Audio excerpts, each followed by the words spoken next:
Bab 015 226. Berhasil. Moses mencoba memblokir akses IP penyerang, mengalihkan lalu lintas data ke server jebakan. Namun, penyerang itu seolah tahu langkah Moses sebelum ia melakukannya. Setiap kali Moses membangun tembok firewall, penyerang itu menemukan celah tikus untuk menyelinap masuk. Moses mulai panik. Keringat dingin menetes di pelipisnya. Lah benar-benar tidak pernah merasakan tekanan seperti ini sebelumnya. Biasanya, para peretas lain hanyalah mainan baginya.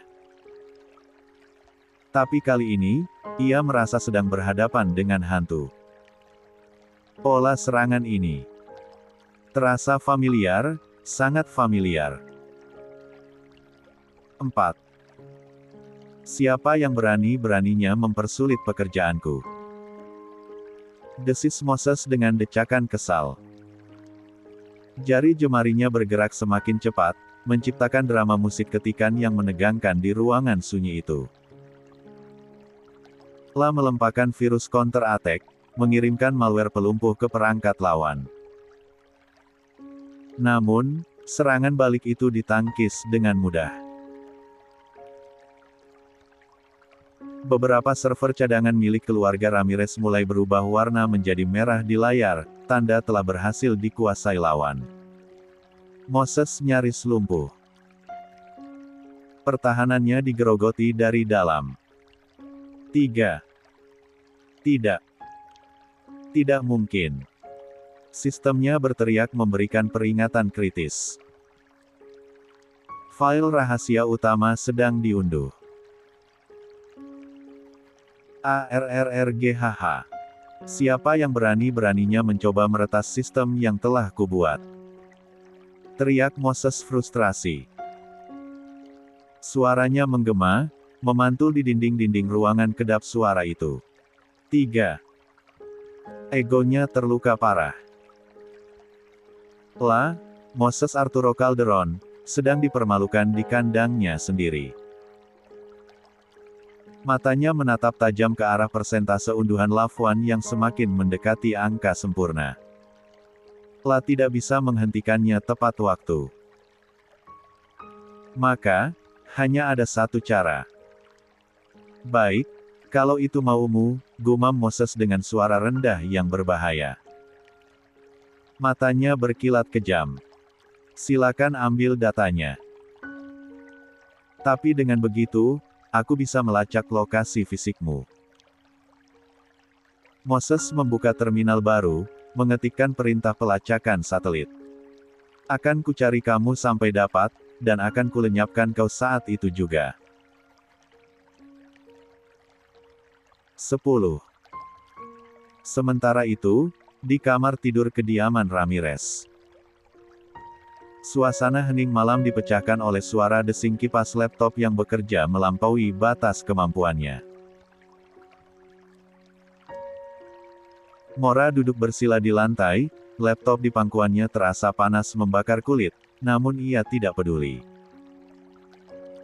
Hanya menggunakan satu laptop dengan spesifikasi standar, Mora sadar ia sedang melakukan hal yang mustahil.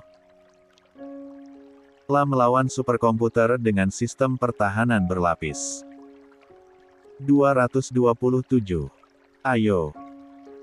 Sebentar lagi. Sebentar lagi. Gumam Mora panik. Wajahnya pucat pasi. Keringat dingin bercucuran deras di kening dan lehernya, membasahi piyama tidurnya. AC kamar yang dingin seolah tak mempan mendinginkan tubuhnya yang demam karena adrenalin. Di sebelahnya, Rakael duduk diam. Bocah kecil itu memeluk lututnya, menatap bingung ke arah layar laptop sang momi yang menampilkan air terjun angka dan huruf berwarna hijau dan merah.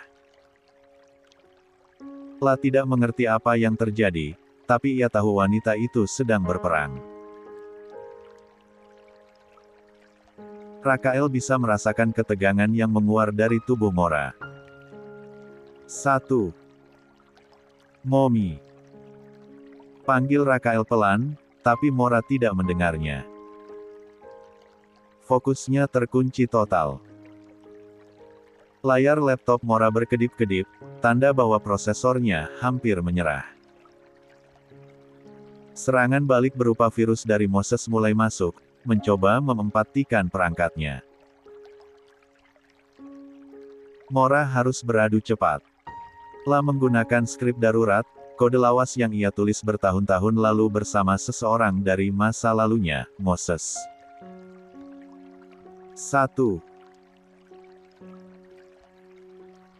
Mora menarik napas panjang, menahannya di D4 lalu menghembuskannya perlahan. Tangannya yang gemetar menekan tombol Enter dengan kuat.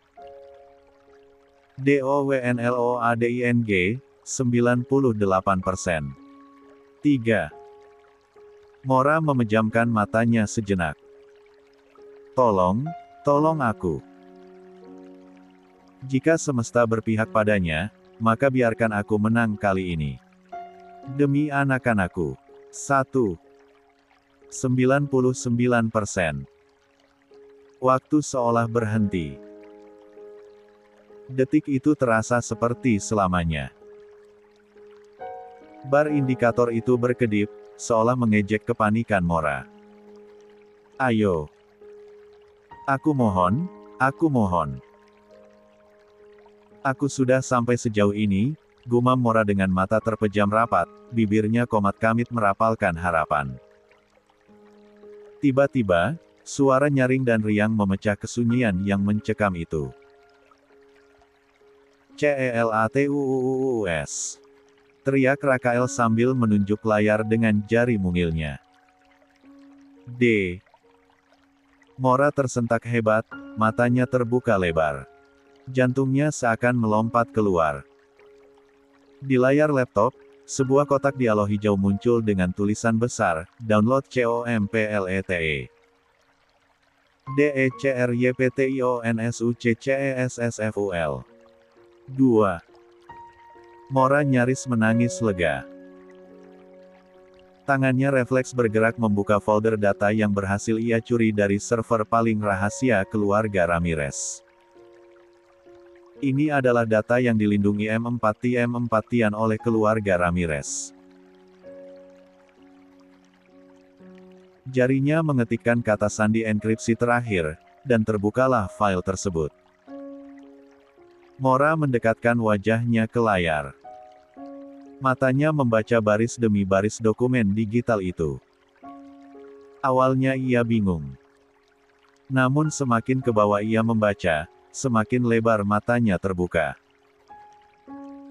Napasnya tercekat di tenggorokan. 3. Wajah Mora berubah dari pucat menjadi seputih kertas. Tubuhnya membeku, D4 seolah berhenti mengalir di nadinya. 228.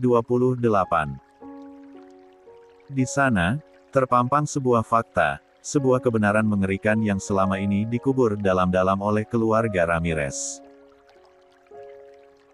Bukan tentang bisnis ilegal, bukan tentang uang pencucian.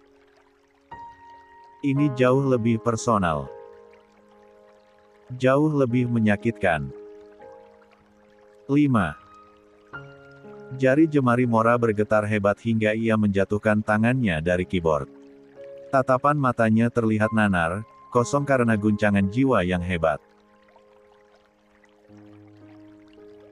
Air mata tanpa sadar menggenang di pelupuk matanya, lalu jatuh menetes ke punggung tangannya.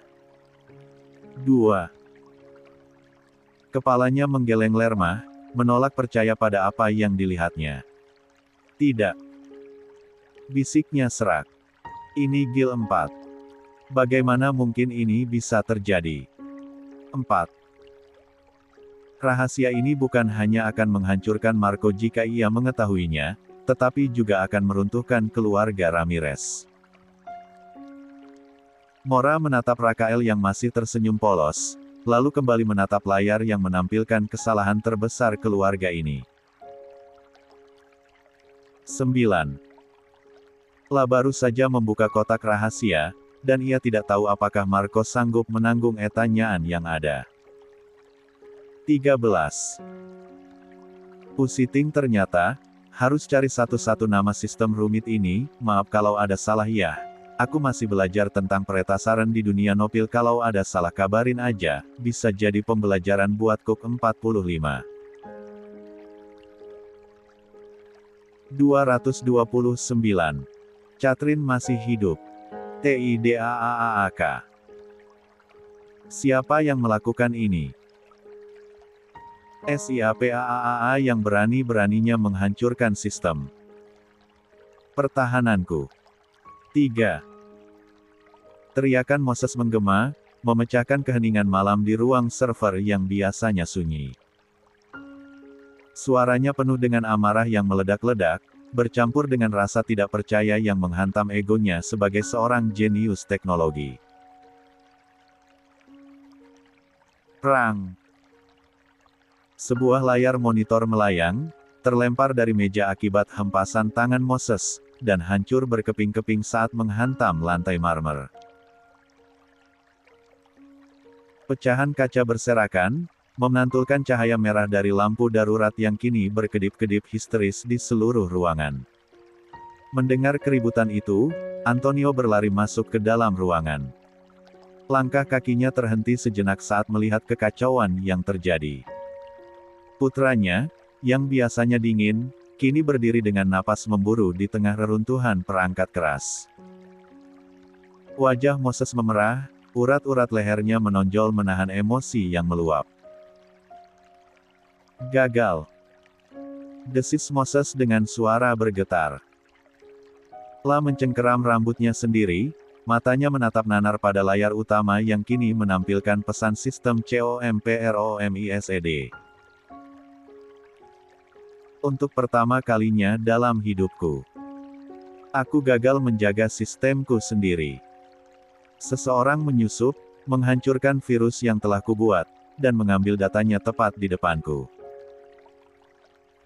Kedua tangan Moses terkepal kuat hingga buku-buku jarinya memutih. Rasa malunya jauh lebih besar daripada kemarahannya. La merasa diserang di rumahnya sendiri. Antonio tidak langsung merespons amukan putranya. Pria parubaya itu melangkah hati-hati melewati pecahan kaca.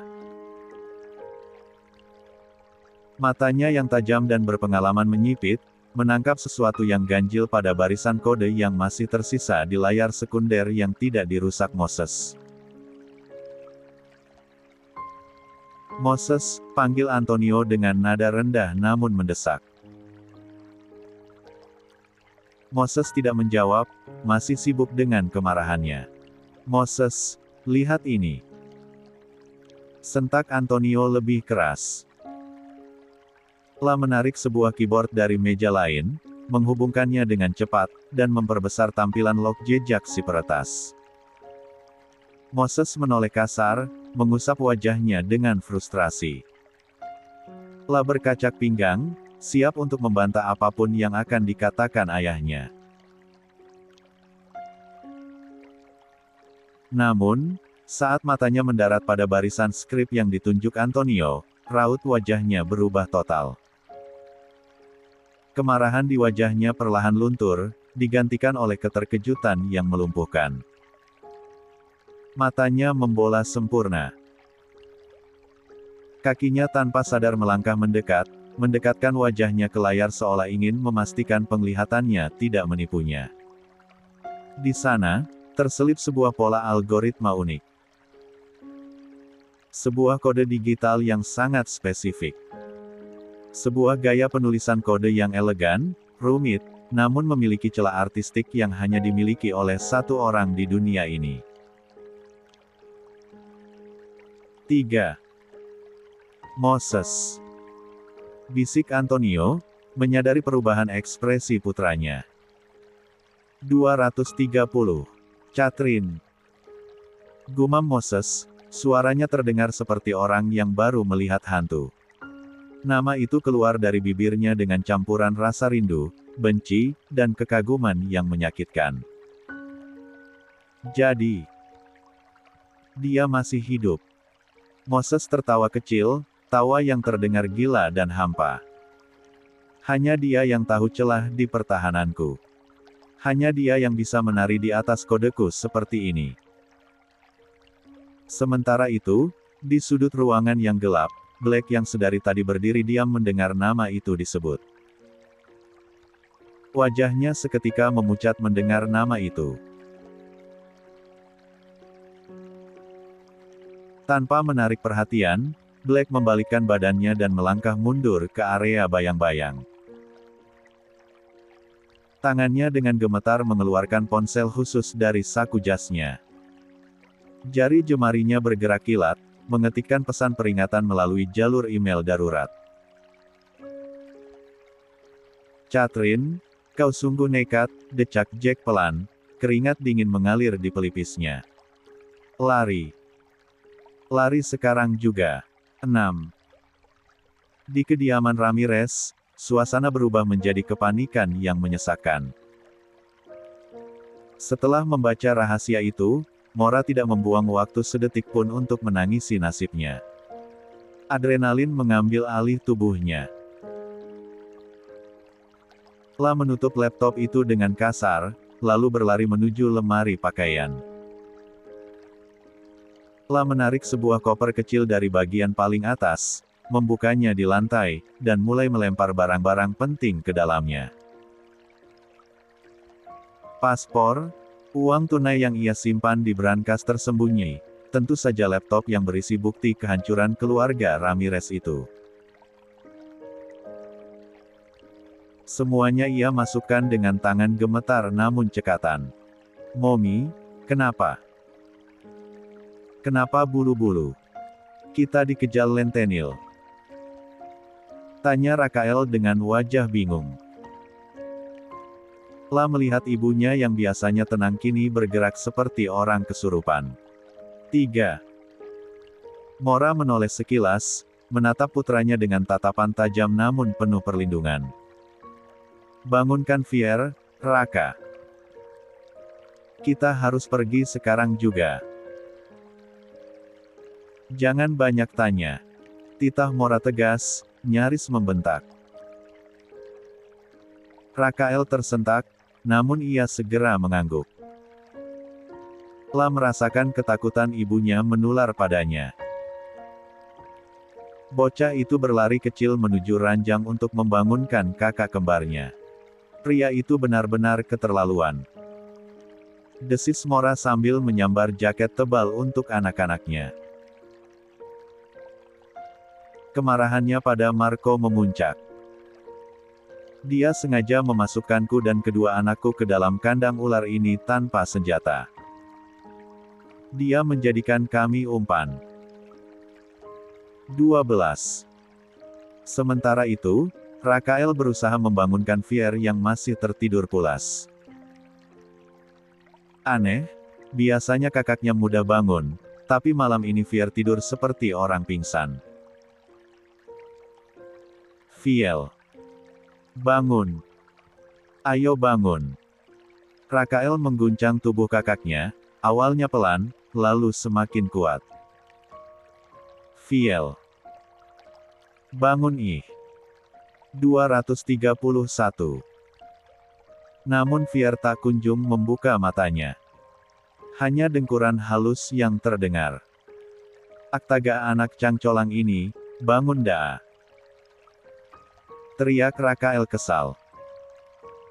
Saking gemas dan paniknya karena melihat ibunya yang terus mendesak, Rakael mendapatkan ide cemerlang atau mungkin sedikit kejam. 2. Dengan sigap, tangan mungil Rakael menempat mbak rambut Fier cukup kuat. 3. AAM 0000M. Fier memekik keras, matanya langsung terbelalak lebar. La terbangun dengan kaget, jantungnya berpacu cepat. Matanya yang berair menatap ke arah Rakael yang kini memeluk tangannya sendiri dengan canggung, memasang wajah tanpa salah. "Sakit," keluh Fier. Rakael mengerjapkan matanya polos. Lakanda ngapa-ngapain kok, ucapnya dengan wajah yang sangat meyakinkan. Siapa yang akan mengira bocah sepolos itu baru saja melakukan kesalahan pada saudaranya sendiri. Fier, ayo kita pergi sekarang, potong Mora, tidak punya waktu untuk melerai pertengkaran mereka.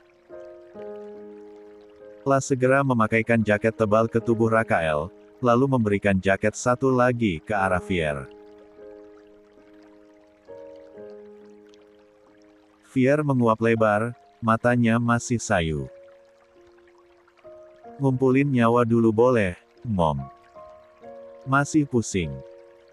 Buang aja Momi, kita kali anak balu celetuk Rakael pedas, yang membuat Mora menghela napas kasar di tengah kepanikannya. Kita gak ada waktu, ucap Mora tegas. La menyambar koper di satu tangan dan menggandeng tangan Rakael dengan tangan lainnya. Fier, pegang ujung baju Momi. Jangan sampai lepas. 1. Mora melangkah cepat menuju pintu kamar. Jantungnya berdegup kencang, seirama dengan langkah kakinya. Firasat buruknya semakin kuat. La harus keluar dari mansion ini sebelum orang rumah menyadarinya. Tangannya terulur, memutar gagang pintu dan membukanya dengan sentakan kuat. Namun, harapan Mora untuk melarikan diri hancur seketika. Tubuhnya membeku di ambang pintu. Matanya membola syok menatap sosok yang berdiri tepat di hadapannya, menghalangi jalan keluar mereka. Di sana, berdiri Andres dengan senyuman tipis yang mengerikan. Di belakangnya, dua orang pria berbadan besar dengan pakaian serba hitam berdiri tegap seperti malaikat pencabut nyawa. Mau kemana terburu-buru, Mora? Tanya Andres dengan nada yang dibuat-buat. Belum sempat Mora berteriak atau mundur, ia mendengar suara desingan halus dari udara.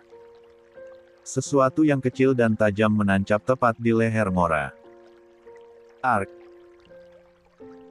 Mora meraba lehernya, mengempat but sebuah jarum kecil dengan bulu merah di ujungnya, sebuah bius. 4. 232. MOMMY. Teriak Fier dan Rakael bersamaan.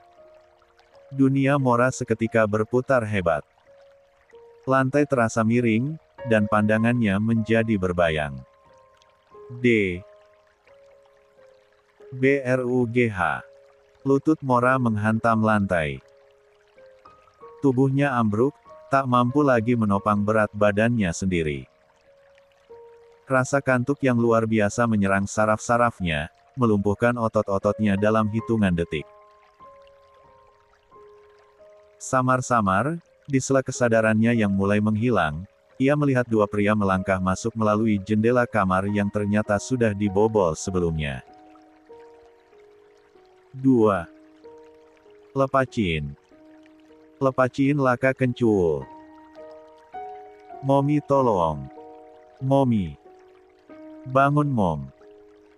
Mora berusaha menggerakkan tangannya, berusaha menggapai bayangan kedua anaknya yang kini sedang dibekap dan diangkat paksa oleh orang-orang asing itu. Air matanya menetes, namun suaranya tak bisa keluar. Sebelum akhirnya, kegelapan merenggut kesadarannya. 19. Maaf telat banget ya, aku baru pulang dari luar kota ini. 233. Tingkah ajaib si kembar. Rakael menengerjapkan matanya perlahan, berusaha mengusir rasa pening yang menghantam kepalanya bagaikan palu godam. Pandangannya berbayang, langit-langit kanar yang ia tatap terasa berputar. Ini bukan kamarnya. Ini bukan langit-langit dengan stiker bintang yang biasa ia lihat sebelum tidur. Bocah itu bangkit duduk sambil memegangi kepalanya yang berdenyut. Matanya menyapu sekeliling ruangan yang asing itu. Kamar itu mewah, bernuansa klasik dengan perabotan kayu gelap, namun terasa dingin dan menakutkan. Tidak ada kehangatan, tidak ada aroma vanila khas Mora. Momi. Panggilnya lirih, suaranya memantul di dinding kosong. Matanya kemudian menangkap sosok familiar yang tergeletak di pojok ruangan, di atas karpet tebal. Fier masih belum sadarkan diri. Posisi tidurnya tidak nyaman, meringkuk seperti udang. 2. Kepanikan seketika menyergap Rakael. La mengabaikan rasa pusingnya dan segera berlari menghampiri saudaranya dengan langkah kecil yang terhuyung. Viel. Bangun Viel. Viel bangun. Rakael mengguncang bahu kakaknya dengan panik. Air mata mulai menggenang di pelupuk matanya. Nanti laka jam 2. Au. My head tungutung. Gumam Fier lirih. Anak itu perlahan membuka matanya, meringis kesakitan sambil memegangi kepalanya. Fier bangkit duduk dengan susah payah, lalu menatap adiknya yang kini menatapnya dengan mata bulat sempurna yang basah. Raka. Kita di mana? Tanya Fier bingung. Kesadarannya perlahan kembali. Momi. Fier tersentak kaget, matanya membola saat menyadari bahwa ibunya tidak ada di sana. Hanya mereka berdua. Momi di mana, Raka? 2. Rakael menggeleng cepat, wajahnya terlihat cemas. Nda tahu. Pas Laka bangun, Momi nda ada. Tanpa membuang waktu, Rakael berlari mendekati jendela besar yang tertutup tirai tebal. Dengan tenaga kecilnya, ia menarik gorden berat itu hingga terbuka lebar. Pemandangan di balik kaca itu membuat napasnya tercekat. Sejauh mata memandang, hanya ada hamparan hutan belantara yang hijau pekat dan menyeramkan. Pohon-pohon tinggi menjulang seolah menjadi pagar betis yang mengurung mereka. 2. Lumah balu ini. Gumam Rakael polos namun penuh kewaspadaan. Cebental. Otak kecil Rakael bekerja cepat. La melihat sebuah kursi kayu yang cukup berat di dekat meja rias. Dengan sekuat tenaga, ia mendorong kursi itu menuju jendela. Bunyi decitan kaki kursi yang bergesekan dengan lantai kayu terdengar nyaring. Rakael memanjat naik ke atas kursi itu, menempelkan wajah dan telapak tangannya ke kaca jendela, mencoba mencari celah. La mendorong kaca itu, mencoba menggesernya, mencari tuas atau pegangan. Nihil, jendela itu terkunci M4T, atau lebih parahnya, memang didesain tidak bisa dibuka. Ndak ada pintunya, gumam Rakael kecewa. Kita ndak bisa keluar lewat sini. 234. Awas Raka. Seruan Fier membuat Rakael menoleh cepat. Matanya membulat sempurna saat melihat kakaknya sudah berdiri tegak sambil mengangkat sebuah kursi lain. Wajah Fier terlihat serius, penuh tekad, seolah ia adalah pahlawan super yang siap menghancurkan benteng musuh. 2. Minggir. Aku mau pecahin. Teriak Fier. Rakael panik bukan main. La segera melompat turun dari kursinya dan berlari menjauh, mencari perlindungan di balik lemari. CABAAAL LOLO JONGGLAAAANG. Teriak Rakael panik. 15. Dengan sekuat tenaga anak-anaknya, Fier melempar kursi itu ke arah kaca besar tersebut. PYAAAR. Suara pecahan kaca yang memekakkan telinga menggema di seluruh ruangan.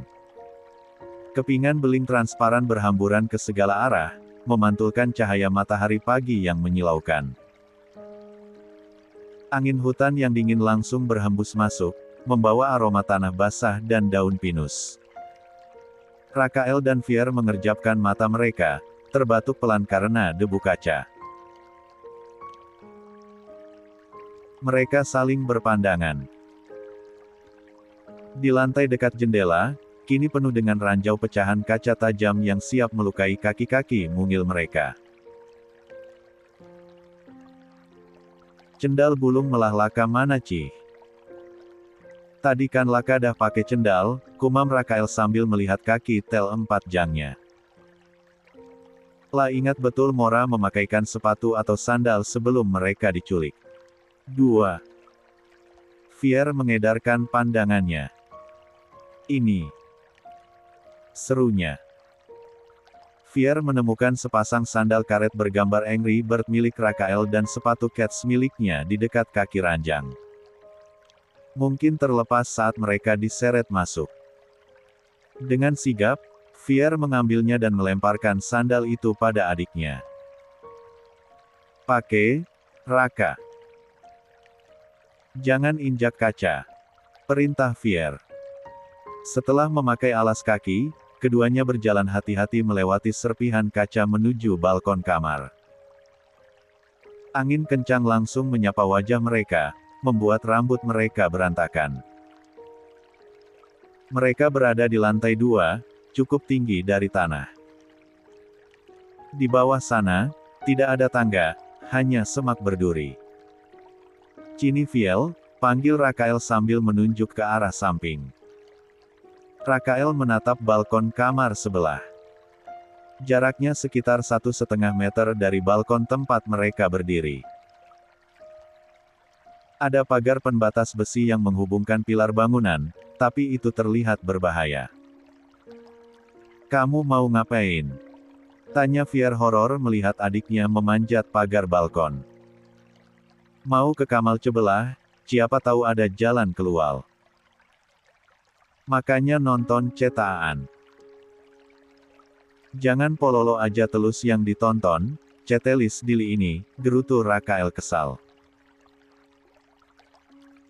Lah merasa kakaknya terlalu lambat berpikir untuk ukuran anak yang lahir beberapa menit lebih dulu darinya. 9.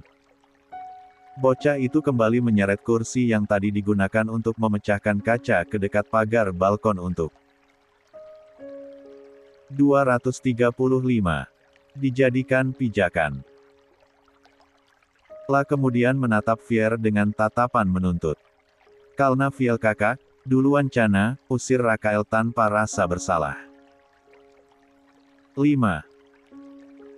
Fier menyipitkan matanya, menatap curiga pada adiknya. Kamu mau korbanin aku? Lia? Jawab Rakael jujur dan polos. Kalau laka jatuh gimana? Kan cakit, 2. Jawaban itu membuat Fier rasanya ingin berteriak frustrasi. Adiknya ini benar-benar punya logika yang ajaib. Tapi sebagai kakak, egonya tersentil. Lah tidak boleh terlihat takut di depan Rakael. Minggir. Desis Fier kesal. Fier naik ke atas kursi, lalu dengan hati-hati memanjat pagar balkon. Lah menatap celah di antara kedua balkon itu. Jauh di bawah sana adalah tanah keras berbatu. Jika ia jatuh, tamatlah riwayatnya. Fier menarik napas panjang, mengumpulkan keberaniannya. Lah memegang tiang pilar yang ada di tengah, lalu mengayunkan kakinya sekuat tenaga untuk melompat. Hap! Kaki Fier mendarat mulus di lantai balkon sebelah. Jantungnya berdegup kencang, tapi ia berhasil. Lah segera berbalik menatap adiknya yang masih di seberang. Fiu, selamat, ucap Fier sambil mengelus dadanya. Ayo Raka. Giliran kamu. Rakael menatap jarak yang memisahkan mereka. Tiba-tiba, Jarak yang tadi terlihat dekat, sekarang terasa seperti jurang raksasa.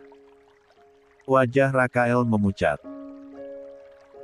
Kakinya gemetar di atas kursi. Viel. Panggilnya dengan suara bergetar. Viel kabul cendili aja cana. 6. Fier melong nol mendengar permintaan konyol itu. Hah? Kamu gila. Cepetan lompat. Nda mau. Takut. Rengek Rakael. Matanya berkaca-kaca menatap ke bawah. Kamu mau jadi lontong sayur dimakan penjahat. Pekik Fier dengan mata membulat sempurna, mencoba menakut-nakuti adiknya agar bergerak. Rakael menggeleng kuat. Kalau jatuh jadi ayam geplek laka. Mending lontong cayul bika lali. Serunya dengan logika yang semakin tidak masuk akal. 8. Fier memejamkan matanya sejenak, menahan emosi. Lah harus sabar, adiknya memang jenius dalam hal membuat orang darah tinggi. Cepat kesini atau aku yang tarik kamu paksa. Ancam Fier dengan delikan tajam. Hitungan ketiga. 1. 2. Rakael mengerucutkan bibirnya, maju mundur dengan ragu. Ancaman kakaknya lebih menakutkan daripada penjahat. Dengan sisa keberaniannya, ia naik ke atas pagar balkon. La mencoba meniru gerakan Fier. Tangan mungilnya menggapai tiang lampu hias yang menempel di dinding luar sebagai pegangan. Namun, saat ia melihat ke bawah, kepalanya mendadak pusing hebat. Angin berhembus kencang. 236. Membuat tubuh kecilnya goyah. 3. Teriak Fier. Rakael memejamkan mata dan mencoba melangkah. Namun kakinya terlalu pendek. La terpeleset sedikit. Rakael memeluk tiang lampu itu dengan erat seperti koala. Kakinya menggantung di udara, tidak mencapai tepian balkon tempat Fier berdiri. Wajahnya pucat pasi, air mata mulai menetes. Nda campe kaki laka eki. Tangisnya pecah. Tubuhnya bergelantungan ngeri. Tolong Viel. Jadi laka geplek ini Hicks. Hua Momi. 10. Fier panik melihat adiknya tersangkut di tengah-tengah. Jangan lepas. Raka pegang yang kuat. Aku tangkap kakinya. Situasi berubah menjadi sangat genting. Rakael bergelantungan di ketinggian, dengan cengkeraman tangan mungil yang mulai melemah karena licin keringat. 13. Maaf ketiduran. Hari ini 5 yah menyusul 2, siang. Makasih atas pengertiannya kawaan 6. 237. Misi penyelamatan. Mora tersentak bangun dengan napas tertahan. Kepalanya berdenyut hebat seakan ada ribuan jarum yang mefsuk dari dalam. Rasa pening akibat obat bius masih menyisakan kabut tebal di otaknya. Perlahan, ia memaksakan diri untuk duduk, mengerjap-ngerjapkan matanya demi mengusir buram yang menghalangi pandangannya. Ruangan itu asing. Dinding-dindingnya dicat warna krem kusam, pencahayaannya remang-remang hanya berasal dari satu lampu bohlam kuning yang berkedip lemah di langit-langit. Tidak ada jendela. Tidak ada dekorasi. Hanya ada ranjang besi tempat ia berbaring dan sebuah lemari kayu di sudut ruangan. Udaranya terasa lembab dan pengap, seperti bunker bawah tanah yang telah lama ditinggalkan. 2. Kembar. Ingatan tentang kejadian sebelum ia pingsan menghantamnya seketika. Rakael dan Fier. Wajah ketakutan mereka saat diseret oleh orang-orang asing itu. Mora melompat turun dari ranjang, mengabaikan kakinya yang masih goyah. La berlari menerjang pintu besi di hadapannya. Tangannya memutar gagang pintu dengan brutal, namun terkunci rapat. "Buka! Buka pintunya!" teriak Mora histeris. La memukul permukaan pintu itu dengan kepalan tangannya hingga kulit buku jarinya memerah. Napasnya memburu. Rasa panik mencekik lehernya. La terperangkap, tidak ada ventilasi yang cukup besar untuk dilewati, tidak ada celah untuk mengintip. Mora merasa seperti tikus yang terperangkap dalam kotak eksperimen. Si empat lan. Mereka semua memancing kemarahanku. Desis Mora penuh amarah. 2. La mundur beberapa langkah, matanya memindai sekeliling ruangan mencari benda apapun yang bisa dijadikan senjata. Sebuah kaki kursi patah, pecahan kaca, apapun. Namun ruangan itu kosong melompong. CKLEK. Suara kunci diputar terdengar nyaring di keheningan ruangan. Jantung Mora berpacu. Adrenalin mengambil alih rasa takutnya. La mengepalkan tangannya, memosisikan tubuhnya dalam kuda-kuda menyerang. Siapapun yang masuk, akan ia hantam sekuat tenaga. Pintu terbuka perlahan. Mora sudah melayangkan tinjunya ke udara, namun gerakannya terhenti mendadak hanya beberapa sentimeter dari wajah orang tersebut. Matanya membelalak, tubuhnya yang tadi tegang kini mendadak lemas seketika. Di hadapannya, berdiri Marco Ramirez. 6. Pria itu mengenakan kemeja hitam yang lengannya digulung hingga siku, wajahnya tampak lelah namun matanya menatap Mora dengan sorot yang sulit diartikan, campuran antara kelegaan dan rasa bersalah. Di belakangnya, berdiri Jack dengan wajah datar namun siaga. "Kau..." Suara Mora bergetar, napasnya tercekat. Marco tersenyum tipis, senyuman yang biasanya membuat Mora tenang, namun kali ini justru memancing amarah yang meledak-ledak. 238. Kau pria si empat lan. Jerit Mora. 2. Plak. Sebuah tamparan keras mendarat di pipi Marco. Kepala pria itu tertoleh ke samping, namun ia tidak melawan. "Kamu menggunakanku dan anak-anakku untuk rencana busukmu ini.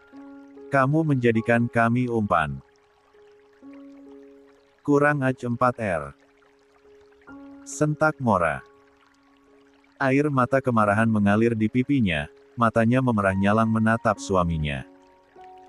"Bagaimana bisa kamu sekejam ini pada D4 rah dagingmu sendiri?" 12. Marco perlahan menoleh kembali menatap Mora. Tidak ada kemarahan di wajahnya, hanya keseriusan yang mendalam. "Kita harus cari si kembar. Sekarang." 5. Hanya itu yang ia katakan. Tanpa pembelaan diri, tanpa kata-kata manis. Marco berbalik badan, memberi isyarat pada Jack untuk menjaga Mora, lalu melangkah cepat menyusuri lorong gelap di luar ruangan. Terdengar suara tembakan dan gebukan benda tumpul dari kejauhan, membuat wajah Mora yang tadinya merah karena marah kini memucat pasi. "Apa itu?" tanya Mora panik, menatap Jack yang masih berdiri di ambang pintu. Itu suara pembersihan, Nona, jawab Jack tenang, seolah sedang membicarakan cuaca. Tuan Marco sedang membuka jalan.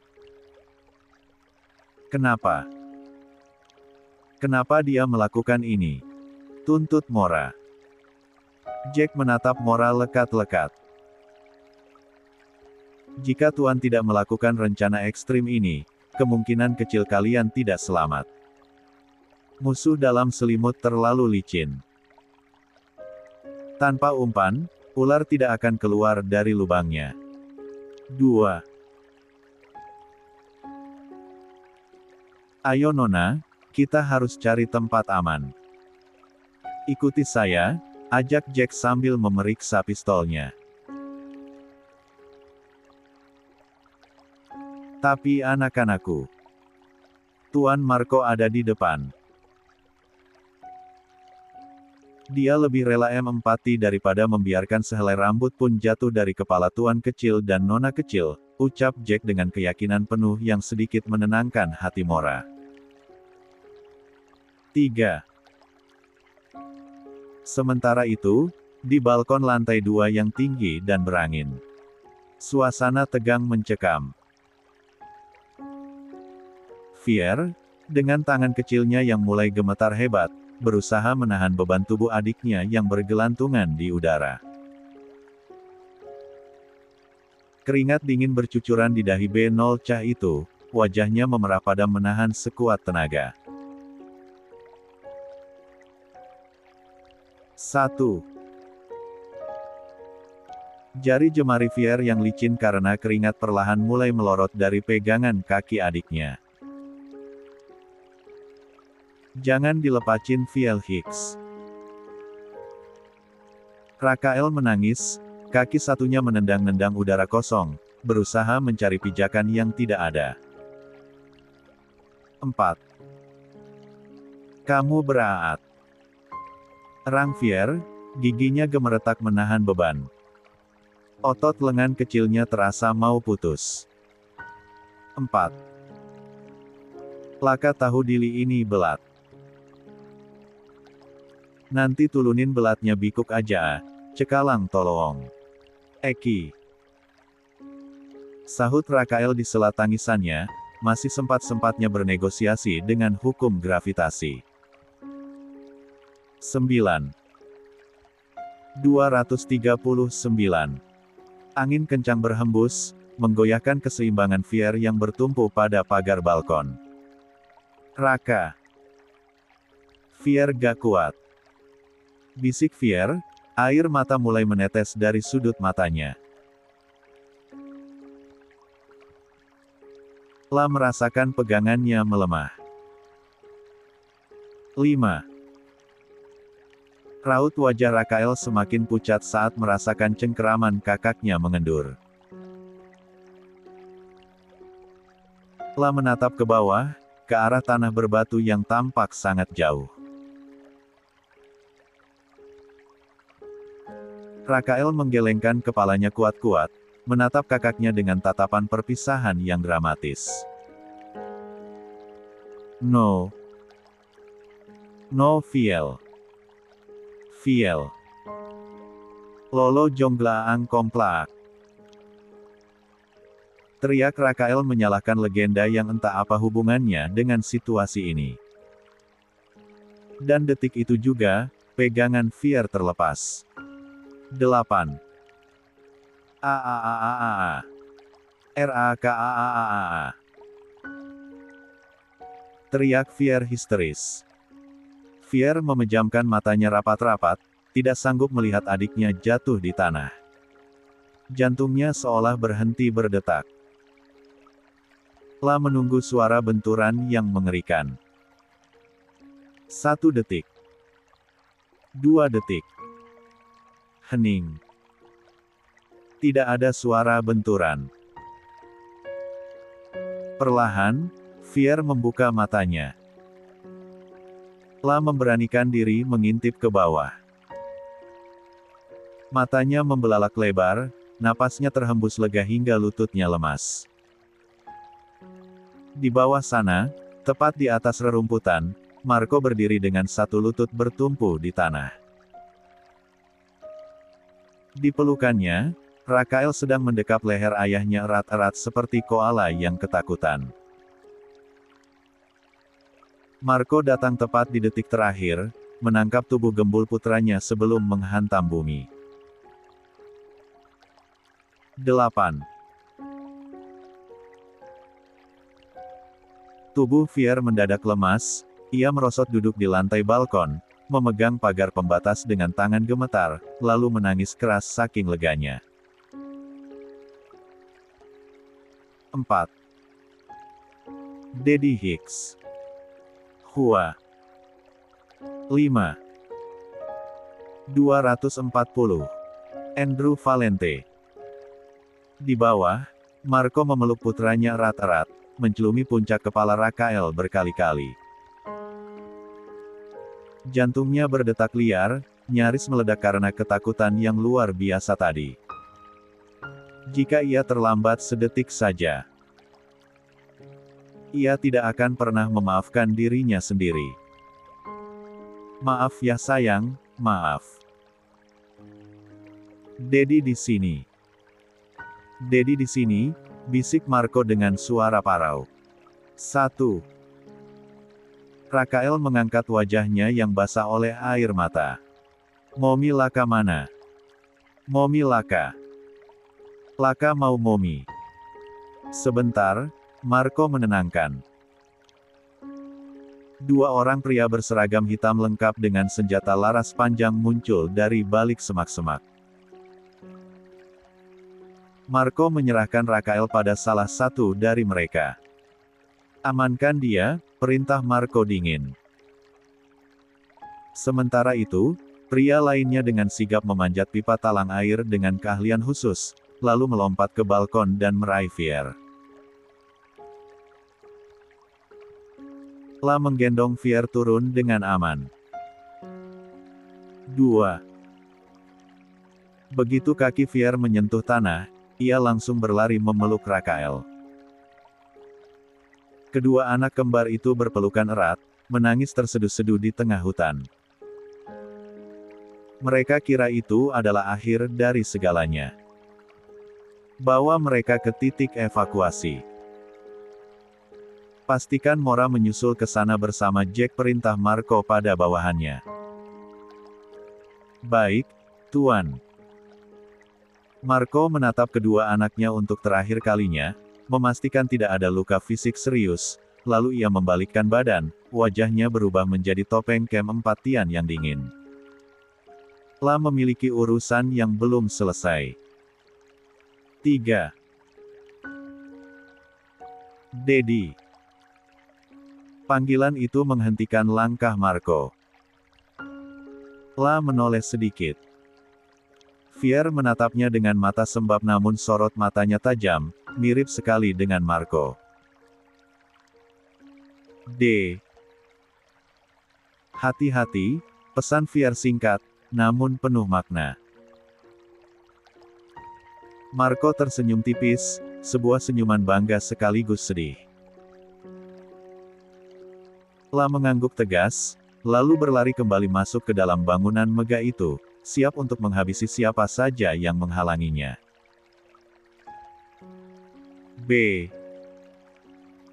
Suara langkah sepatu pantofel Marco menggema di lantai marmer ruang utama mansion persembunyian itu. La melangkah tenang namun mematikan, melewati beberapa tubuh penjaga bayaran yang sudah tergeletak tak bernyawa akibat sergapannya tadi. Di tengah ruangan, duduk seorang wanita parubaya dengan gaun sutra merah yang elegan. N. Wanita itu duduk santai di sofa beludru, sedang mengikir kukunya dengan tenang, seolah tidak terjadi pembantaian di luar pintunya. Perlahan Marco mendekat. Pistol di tangan kanannya sudah diturunkan, namun jarinya tetap berada di pelatuk. 241. Matanya menatap dingin ke arah wanita yang selama ini ia panggil Mama. 2. Di mana ibuku? Tanya Marco. Suaranya rendah, namun getarannya memenuhi ruangan. 9. N menghentikan gerakan kikir kukunya. La meniup serbuk kuku dari jarinya dengan anggun, lalu mengangkat pandangannya menatap Marco. Satu alisnya terangkat, bibirnya menyunggingkan senyum sinis.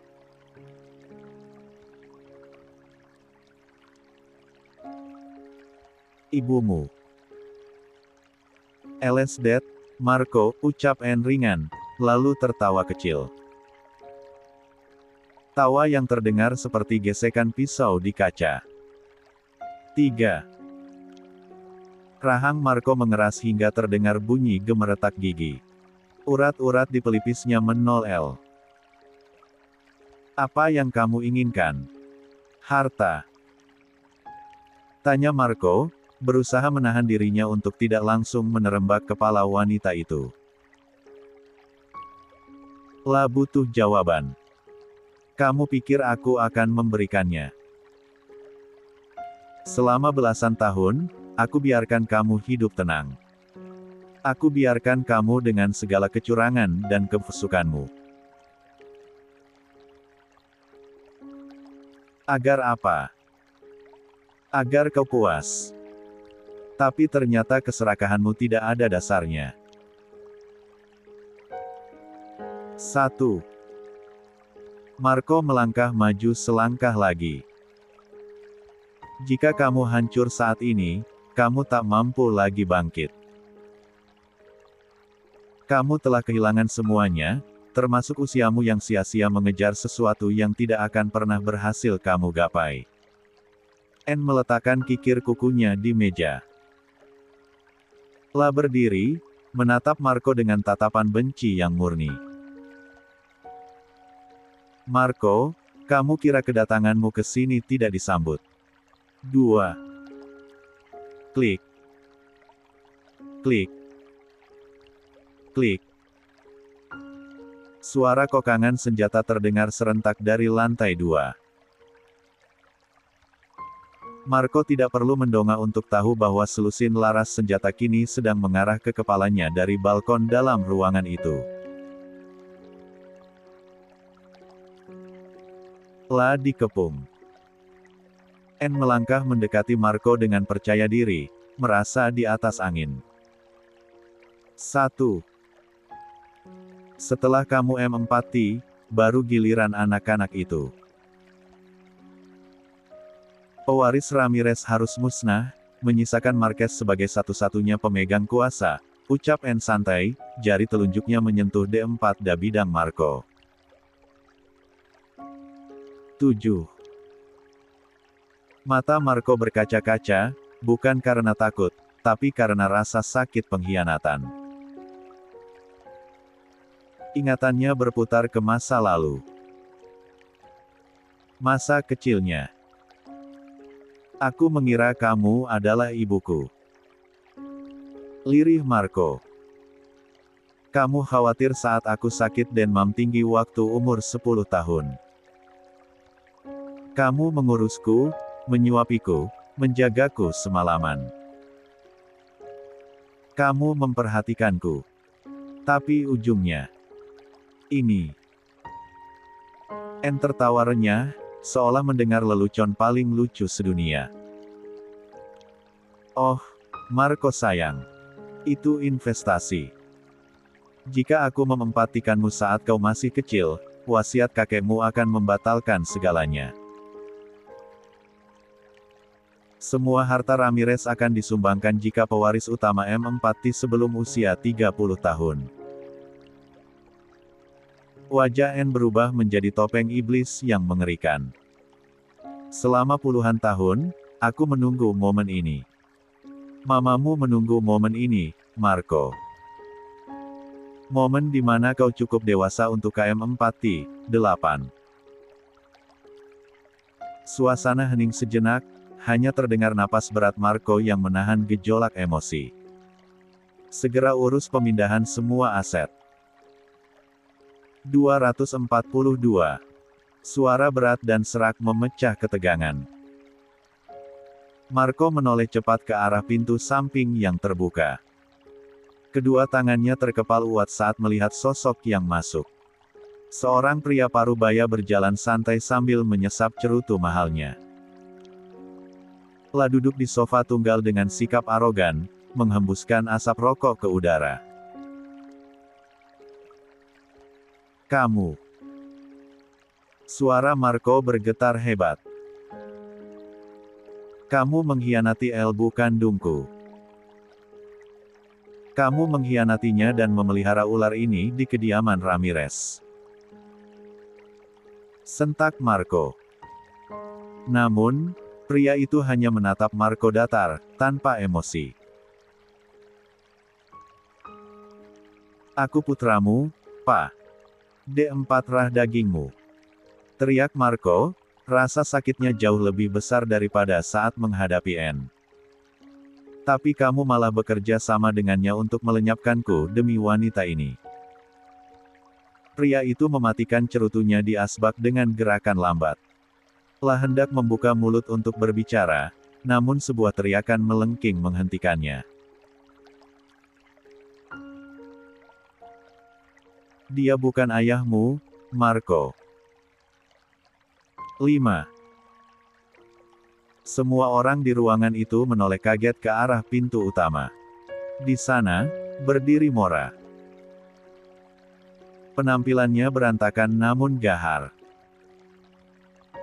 Ada goresan darah memanjang di pipi halusnya, bajunya kotor oleh debu, dan rambutnya kusut.